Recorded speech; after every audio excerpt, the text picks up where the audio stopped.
Behind me is a Generation 4 Subaru Outback I picked up, more specifically a 2012. And to say I'm disappointed would be an understatement. This one has high miles and it's kind of beat up, but this is the way I get them.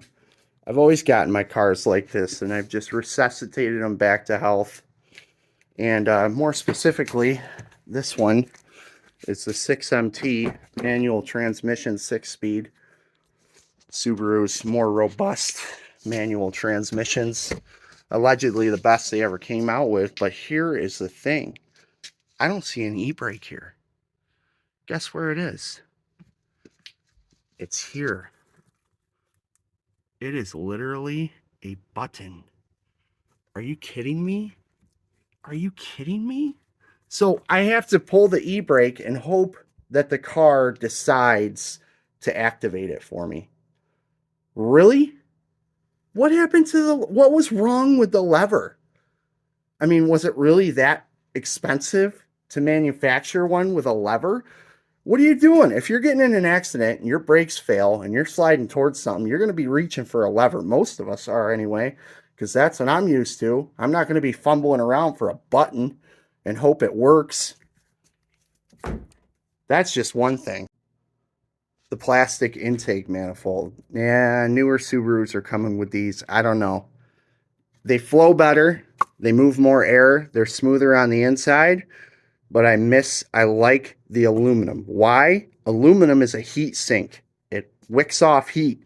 Aluminum is really, really good at absorbing heat and getting rid of it, dispelling heat.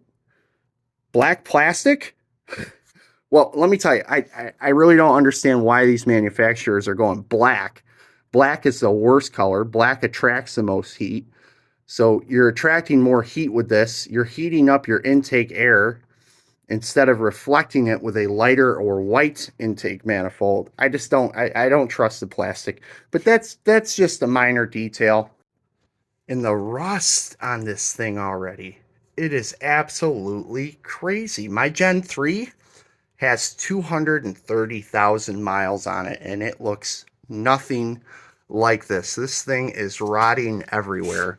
Now, granted, my Gen 3, my 2008 Outback was taken better care of, but damn, this thing's rusting in places you wouldn't imagine. Furthermore, on my Gen 3, this part of the fender is all plastic. On this one, it's metal. That's going to rust out fast. And as you can see, the door back here is already starting. My 2008 Outback is way older, 4 years older, and it hasn't, you can't find any rust on that body anywhere. It is beautiful. Really disappointed in that. Seems like they're getting worse and worse with every new year. Subarus used to come with limited slip differentials too, especially the cold weather packages. You could really depend on all 4 of them tires spinning. But now they have the new X mode, which I think is just cheaper for them than manufacturing a limited slip differential. The X mode has open differentials on the front and in the rear, as far as I understand it, and they put brake, they apply braking to the tire that's spinning to kind of kick the other one in. I don't know, I'd rather have all 4 tires spinning with a limited slip differential. Altogether, throughout my entire life, I've had like 6 Subarus. I started with a 96 2.2 5-speed Legacy wagon. The best car ever. The EJ22s are legendary. That car was great. I wish I never would have got rid of it. I really do. I would love to have that car back. Then I had a 98 Forester. Good car. 2003, 2008, 2012, 2005, and they just seem to get progressively worse as the newer they get. They really do. Furthermore, Subaru used to come with a full-size spare. In the 90s, you got a full-size spare. It was either from what I remember, it was either a Michelin or a Cooper. A really nice tire. We don't got them anymore. I heard somebody say on the newer ones, like the 23s, they might have them. I don't know. but they just get shittier and shittier every year. These Subaru, I'm gonna migrate away from the brand. They've always had this motto, like whatever we can cheap out on, like many other manufacturers, you know. But Subaru is one of the worst Japanese manufacturers, in my opinion, besides Nissan.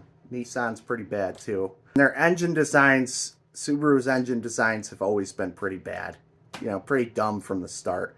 The horizontally opposed boxer engine, you've got oil sitting over gaskets and gravity. You know, it's just not bright.